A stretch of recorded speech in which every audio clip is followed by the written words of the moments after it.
প্রিয় দর্শক, আসসালামু আলাইকুম।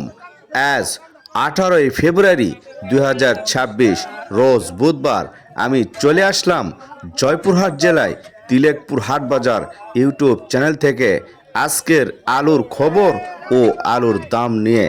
প্রিয় দর্শক, সবাই সব কিছুরই খবর নেই, ভোটের খবর নেই, কিন্তু আমাদের কষ্টের আলু চাষিদের খবর কে নেয়?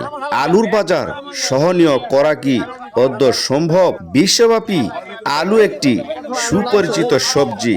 ফ্রেঞ্চ ফ্রাই পছন্দ করে না এমন কোনো মানুষই খুঁজে পাওয়া দুষ্কর।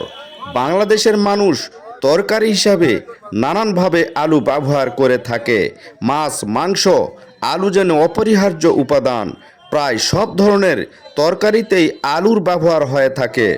বাঙালির পান্তার সঙ্গে আলু ভর্তা, ভাজা, শুকনা মরিচ যেন এক ঐতিহ্যবাহী পছন্দনীয় খাবার। এটি না হলে পয়লা বৈশাখ যেন বরণই করা হয় না।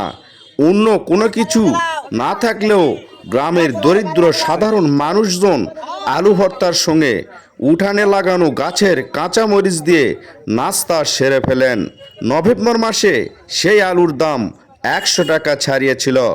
বাজারে নতুন আলু উঠেছে, নতুন আলুর চাহিদা বেশি বলে দাম বেশি হয়, তা সঠিক নয়। এটি হয় মূলত মৌসুমের শুরুতে নতুন আলুর যোগান কম থাকার কারণে। আলু নতুন উঠেছে বলে নয়, গত কয়েক বছর আলুর আলোচনায় বিশেষ হয়ে দাঁড়িয়েছে শুধু এর দাম বেশি হওয়ার কারণে। নতুন আলু ওঠার আগেই পুরনো আলুর দাম বেড়ে যায়। ব্যাখ্যা হিসেবে শোনা যায় কোল্ড স্টোরেজের খরচ বেড়ে যাওয়ায় দাম বেশি। আলুর বাজারে সিন্ডিকেট হয় বলে দাম বেশি। আলুর চাহিদার তুলনায় যোগান কম বলে দাম বেশি। মানুষ ভাতের পরিবর্তে আলু দিয়ে তৈরি খাবার বেশি খায় বলে দাম বেশি। আলুর বিকল্প ব্যবহার বেড়ে যাওয়ায় আলুর দাম বেশি। আলুর রপ্তানি হচ্ছে বলে দাম বেশি। বৃষ্টি বেশি হয়েছে বলে আলু পচে যায়, তাই দাম বেশি। আলু দিয়ে বেগুনি তৈরি করা, আলুর দাম বেশি। বিদ্যুৎ বিভ্রাট হওয়ায় আলু নষ্ট হয়েছে, তাই দাম বেশি। অন্যান্য সবজির যোগান কম, তাই আলুর দাম বেশি। হঠাৎ বৃষ্টি বা বন্যায় অন্যান্য সবজির উৎপাদন ব্যবহৃত হয়েছে, তাই আলুর দাম বেশি।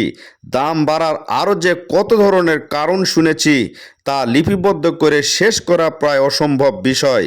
তাহলে কি আলুর বাজার কোনোভাবেই স্থির হওয়ার সুযোগ নেই? এটি তো হতে পারে না। বিষয়টি এভাবে দেখা যেতে পারে, বাস্তবে কোনো দ্রব্য ভোগ বা খেয়েও বা পান করে কতটুকু সন্তুষ্টি পাওয়া যায় তা কোনোভাবেই পরিমাপ করা যায় না।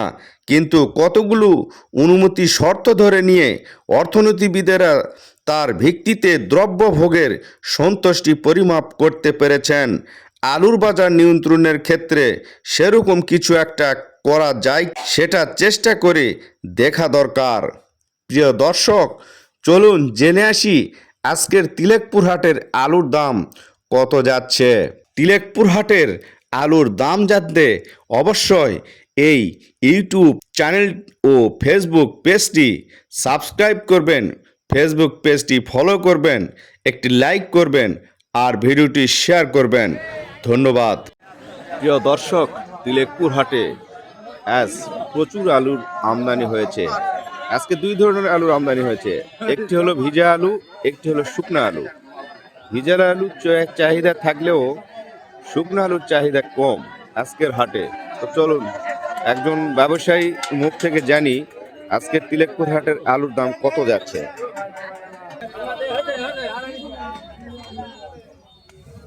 মুরব্বি, আলু বিক্রি করলেন? বিক্রি করলাম, দাম কম।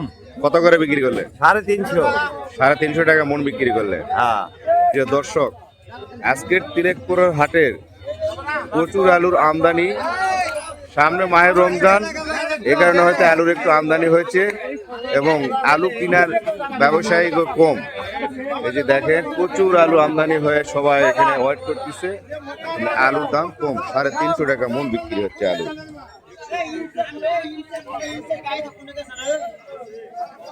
এই যে এটা হলো মেসার্স মামনি বাণিজ্যালয়, আড়ত থেকে এই আলুগুলা কৃষকের কাছ থেকে কিনতেছে।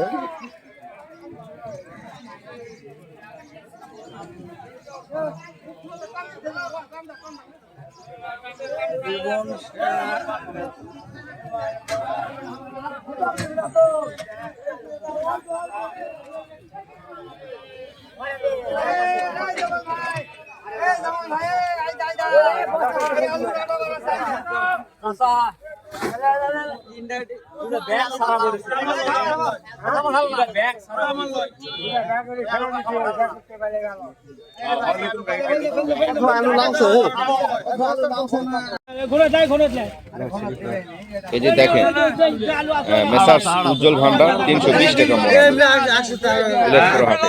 বাবু নাও তোমার স্লিপ নাও।